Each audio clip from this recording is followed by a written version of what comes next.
वजारत खजाना ने election commission को पंजाब इलेक्शन के लिए फंड्स जारी कर दिए। जराये के मुताबिक वजारत खजाना की जानिब से इलेक्शन कमीशन को 10 अरब रुपए जारी किए गए। इलेक्शन कमीशन को पंजाब और खैबर पख्तूनख्वा इलेक्शन के लिए 21 अरब रुपए दरकार हैं।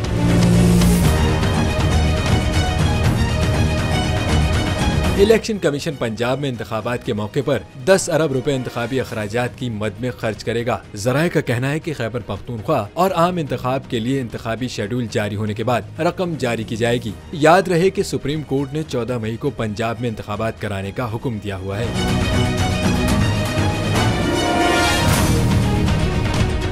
तो नजर आ रहा है सामने लिखा हुआ जुल्म मिटने के लिए 2 चीजों से मिटेगा भाई। एक, अदल की कुर्सी पे जो लोग बैठते हैं ना, वो अदल के हिसाब से फैसले करने लगे। दूसरा, कौम निकल खड़ी उस जुल्म के खिलाफ, तो जुल्म खत्म हो जाएगा। या इन दोनों में से कोई एक चीज हो जाए या दोनों हो जाए।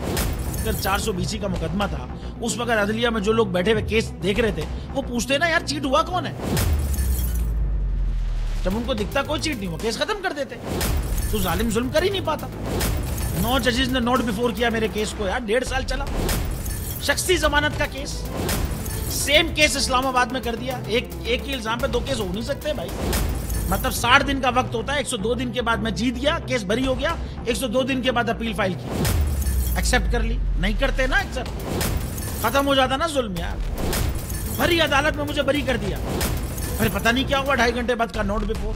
मैं नहीं सुनता ये केस, खड़े रहते अपने फैसले, मिट जाता जुल्म। अल्लाह ताला ने बिठाया इस कुर्सी, इन कुर्सियों पे इनको यार, ये अल्लाह ताला की तरफ से फैसले कर रहे हैं।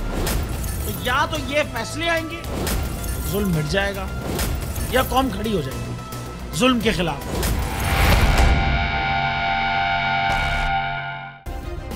सब्सक्राइब करें और बेल दबाएं ताकि कोई खबर रह न जाए।